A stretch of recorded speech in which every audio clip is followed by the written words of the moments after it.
Hey guys, welcome back to टूटाटेक। आज हम देखने वाले हैं 10 प्रोजेक्ट्स की सीरीज। जी हाँ, मैंने एक सीरीज लॉन्च करी है जिसमें हम लेवल 1 टू लेवल 10 बिल्कुल बेसिक्स टू एडवांस हर एक टाइप के प्रोजेक्ट्स देखने वाले हैं। यहाँ पर हमने लेवल 1 से लेकर के लेवल 10 तक एक प्रोजेक्ट की सीरीज लॉन्च कर दी है, जिसका आज डे 5 और लेवल 3 पार्ट 2 होने वाला है। जैसे आपको हर एक लेवल में 10 प्रोजेक्ट देखने को मिले थे, सेम उसी तरह से इस लेवल में भी आपको 10 प्रोजेक्ट देखने को मिलेंगे। आगे आने वाले लेवल में भी, जैसे कि लेवल 4, 5, 6, 7, 8, 9 और 10, हर एक प्रोजेक्ट के सीरीज में और लेवल में आपको ऐसे ही 10 प्रोजेक्ट्स के सीरीज देखने को मिलेंगी। तो विदाउट एनी टाइम वेस्टिंग, तो इसका जो 10 प्रोजेक्ट की सीरीज है उससे हम एक एक करके उन प्रोजेक्ट्स को देखना शुरू करते हैं। अगर आप पाइथन में बिगिनर हो और आपने अभी तक कोई भी प्रोजेक्ट नहीं बनाया है, अगर आप एक अच्छा प्रोजेक्ट बिल्डर बनना चाहते हो, तो आप इस वीडियो को पूरा एंड तक देखना और आपको समझ में आ जाएगा कि प्रोजेक्ट्स कैसे बनाते हैं। So let's start without any time wasting.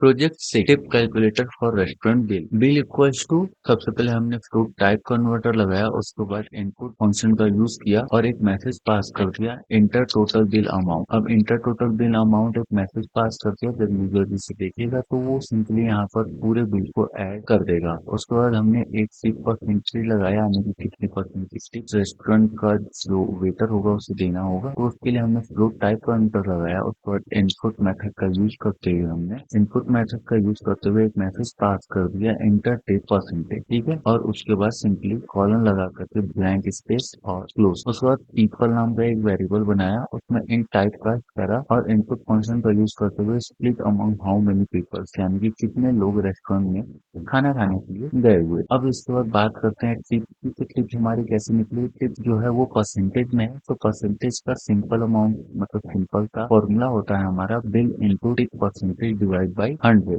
तो ये हमारा होता है परसेंटेज को कन्वर्ट करने का फॉर्मूला। तो इसमें सिंपली हमारा जो टिप होगा वो निकल करके आ जाएगा और उसके बाद हम टोटल करेंगे बिल प्लस परसेंटेज। जब हम बिल और टिप को ऐड करेंगे तो हमारा जो टोटल अमाउंट होगा वो आ जाएगा और उसके बाद पर पर्सन कितना आता है, यानी कि पर हेड हमें कितना बिल देना है। तो उसके लिए total divide by total peoples, यानी कि टोटल पीपल कितने गए हुए थे रेस्टोरेंट में और टोटल बिल कितना है, उन दोनों को डिवाइड कर दो तो ईच पर्सन ने रुपए पे करने हैं वो हमारा यहाँ पर आ जाएगा। उसके बाद सिंपली प्रिंट कर दो टिप, यानी कि टिप कितनी आई है, तो प्रिंट कर दो टोटल बिल कितनी आई है और उसके बाद प्रिंट कर दो ईच पर्सन पे, यानी कि हर एक पर्सन को कितने रुपीज देने हैं। तो चलो इस प्रोजेक्ट को एक बार रन करके देखते हैं। इंटर अमाउंट, यानी कि समझ लो हम लोगों ने 700 रुपए का खाना खाया, तो परसेंटेज 5.5% हमने जो दिया, ठीक है, जो हमारा टिप परसेंटेज रहा हमें। और उसके बाद टोटल पीपल कितने गए हुए, तो टोटल पीपल गए हुए थे हम लोग 3 लोग गए हुए थे, ठीक है। तो देखते हैं कितना आया। देखो टिप आई हमारी 38.50 रुपए, टोटल बिल हमारा आता है 738 रुपीज 50 पैसा और उसके बाद ईच पर्सन को देना होगा 246 रुपीज और 17 पैसा। आई होप आपको अच्छे समझ में आ गया होगा ये प्रोजेक्ट कैसे वर्क कर रहा है। प्रोजेक्ट नंबर 7 हमारा होने वाला है टेक्स्ट समराइजर बेसिक वर्ड एडिटर। इसमें मैंने कुछ ऐसे वर्ड्स लिए हैं जो कि कोई भी पैराग्राफ या कोई भी समरी होगी तो उसमें से वो उन बेसिक वर्ड को एक्सट्रैक्ट कर देंगे, यानी कि उस पर्टिकुलर समरी या पैराग्राफ में से उस पर्टिकुलर वर्ड को वो बाहर निकाल देंगे। तो आपका जो भी वर्ड बाहर निकालने का मन करे आप उन वर्ड्स को यहाँ पर प्रिंट या फिर इनको कर सकते हो और आपका जो ये पर्टिकुलर प्रोजेक्ट होगा वो उस पर्टिकुलर वर्ड को आपके वो समरी या पैराग्राफ में से बाहर निकाल देगा। ठीक है, चलो स्टार्ट करते हैं विदाउट एनी टाइम वेस्टिंग। सबसे पहले स्टॉप वर्ड नाम का हमने एक वेरिएबल बना दिया और उसमें हमने कुछ ऐसे वर्ड्स असाइन कर दिए, इज, द, ऑफ एंड, इन, ठीक है। अब इसके बाद हमने टेक्स्ट नाम का एक वेरिएबल बनाया जिसे कि हम यूजर से इनपुट लेंगे और सिंपली इनपुट मेथड का यूज करते हुए, सॉरी इनपुट फंक्शन का यूज करते हुए हमने यहाँ पर एक मैसेज पास कर दिया, इंटर द पैराग्राफ। अब इसके बाद क्या करेंगे, words equals text dot slip, ठीक है, यानी कि जो भी वर्ड नाम का हमने एक वेरिएबल बनाया और टेक्स्ट जो भी यूजर ने इनपुट किया था उसे हमने अलग अलग सेपरेट वर्ड्स में कन्वर्ट कर लिया। स्प्लिट क्या करता है, हर एक वर्ड्स को स्पेस से अलग करते हुए चला जाता है और उन्हें एक लिस्ट में असाइन कर देता है। उसके बाद समरी नाम का हमने फॉर लूप चलाया, उसमें हमने words for word in word if word dot lower not in step word, अगर वर्ड के लिए वर्ड जो है वो वर्ड्स में है, ठीक है, यानी कि वर्ड्स के लिए क्या है ये है, और अगर ये सारी चीजें इसमें है, टेक्स्ट डॉट स्प्लिट वाला जो लिस्ट बनाया उसमें है, तब word dot lower not in, ठीक है। देखो इसमें दो काम होगा, अगर ये वर्ड वर्ड जो है वो इन वर्ड में है तो ये प्रिंट होगा, ठीक है। और अगर ये सारे वर्ड्स नहीं होते हैं उस पैराग्राफ में तब ये प्रिंट, ठीक है। तो चलो देखते हैं एक एक करके, यानी कि बेसिकली आप कोई भी पैराग्राफ एंटर करोगे अगर उनमें ये सारे वर्ड्स होते हैं तो ये सारे के सारे वर्ड उस पैराग्राफ में से एक्सट्रैक्ट कर लिए जाएंगे, ठीक है। देख लो मैं एक सिंपल सा लिखता हूँ, he is a good boy of the year. पता है इस पर्टिकुलर जो मैंने पैराग्राफ या समरी डाली है तो कोई मतलब नहीं निकलता, लेकिन बस समझाने के लिए देखो ही इज गुड की स्पेलिंग गलत हुई, कोई नहीं, देखो इस गायब हो गया, ए गायब हो गया, ऑफ भी इसमें से निकल गया और द भी इसमें से निकल गया। तो आई होप आपको समझ में आ गया होगा कि आप इस पर्टिकुलर लिस्ट में जो जो वर्ड्स देंगे वो वर्ड्स किस समरी या पैराग्राफ में से एक्सट्रैक्ट कर लीजिए।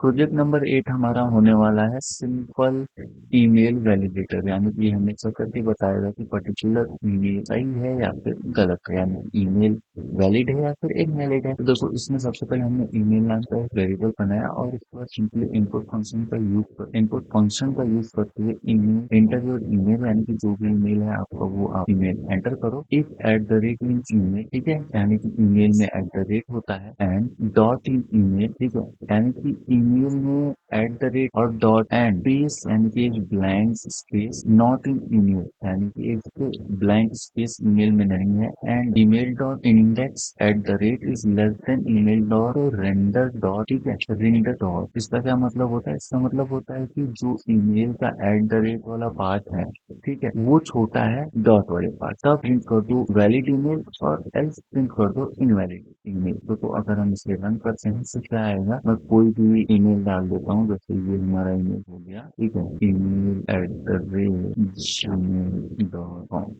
ठीक है। अगर हम इसे एंटर करेंगे तो फिर ईमेल वैलिड ईमेल बता रहा है, ठीक है। अगर मैं इसी में बीच में कहीं पर अगर स्पेस एंटर कर दूंगा तो फिर ये एक इनवैलिड ईमेल हो जाएगा, ठीक है। जैसे मैंने इसे प्रिंट किया और यहाँ पर मैंने एक स्पेस एंटर कर दिया या फिर मैंने यहाँ पर एक स्पेस एंटर कर दिया, और अगर मैं इसे एंटर करूंगा तो देखिए ये इनवैलिड ईमेल हो गया।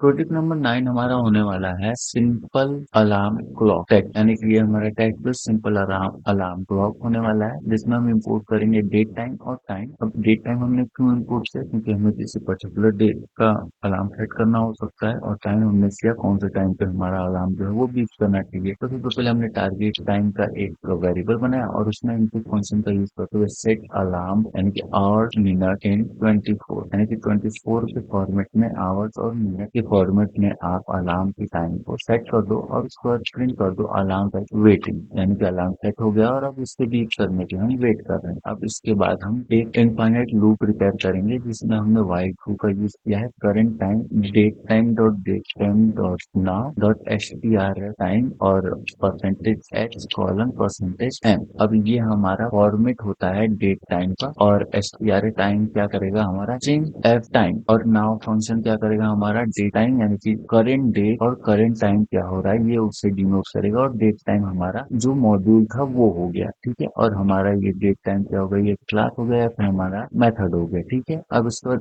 Current time equal to target time, यानी कि अगर करेंट टाइम टारगेट टाइम के बराबर होता है तब प्रिंट कर दो अलार्म टाइम अप, यानी कि अगर हमारा करंट टाइम और टारगेट टाइम मैच कर देता है तो हमारा अलार्म बीप कर गया, और time dot sleep 30 second check every 30 second, ठीक है। तो आई होप आपको इससे समझ में आ जाएगा कि हमारा ये सिंपल अलार्म क्लॉक कैसे काम करता है। तो चलो इसे एक बार हम रन करते हैं, और यहाँ पर मैंने दे दिया जो अभी कितना टाइम हो रहा है, अभी पर जो है 9:09 और कॉलन 8 का मैं लगा देता हूँ, ठीक है। अब देखते हैं अलार्म वेटिंग कर रहा है, अभी हमारा जो अलार्म है वो वेटिंग कर रहा है, देखते हैं हमारा 9:08 पे अलार्म क्या हमें प्रोवाइड करता है, ठीक है। एट अलार्म टाइम इन 24, अभी तो 9 ही बज रहे हैं सुबह, अगर ये 1 बजते दोपहर के या 2 बजते तो मुझे 13 या 14 एंटर करना पड़ता है, और यहाँ पर हमारा 8 हो गया और सिंपली हमारा अलार्म टाइम आ गया है। तो आई होप आपको अच्छे समझ में आ गया होगा हमारा ये अलार्म सिस्टम कैसे काम कर रहा है।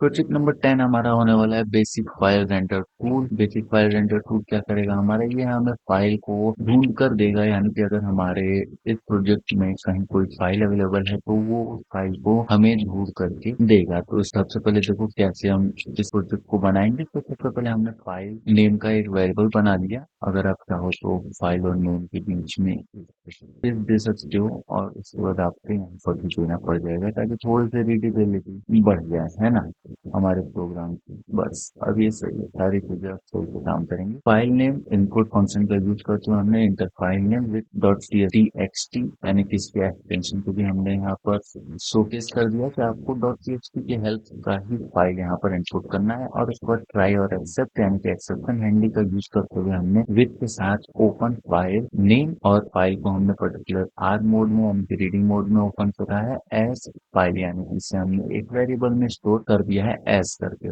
और I comma line in enumerate file comma start equal to 1, यानी कि फाइल को जो रेंडर करना होगा वो 1 से स्टार्ट करेगा। और प्रिंट कर दो आई कॉलन लाइन डॉट स्ट्रिप, यानी कि जितनी लाइन्स हैं आई के साथ उन सबको प्रिंट कर दो, यानी कि यहाँ पर ये 1 लाइन 2 लाइन 3 लाइन ऐसे करके सबको अलग अलग प्रिंट कर देगा। और उसके बाद except file not found error लगा दो और प्रिंट कर दो file not found please check the name. I hope आपको अच्छे समझ में आएगा कि ये हमारा फाइल नेम सभी प्रोजेक्ट वो कैसे हमने यहाँ पर प्रिपेयर कर लिया है। तो यहाँ पर अगर मेरे पे कोई अगर फाइल है तो फिर मैं उसे एंटर करूंगा। मेरे पे एक फाइल है om डॉट txt से देखता हूँ जो उसे रन करता है फाइल नॉट फाउंड, यानी कि देखो क्या होता है ना, फाइल जो भी हमारी होनी चाहिए वो सिंपली इसी प्रोजेक्ट में होनी चाहिए जिस फाइल में हम अपने पर्टिकुलर प्रोग्राम को रन कर रहे हैं, तभी वो हमारी जो पर्टिकुलर फाइल है वो काम करे। तो आई होप आपको हर एक प्रोजेक्ट काफी अच्छे से समझ में आया होगा। अगर प्रोजेक्ट आपको समझ में आया हो, प्रोजेक्ट आपको अच्छे लग रहे हैं तो आप इस वीडियो को लाइक करना, चैनल सब्सक्राइब करना। मिलते हैं कल एक नए वीडियो में और नए प्रोजेक्ट के साथ। तब तक के लिए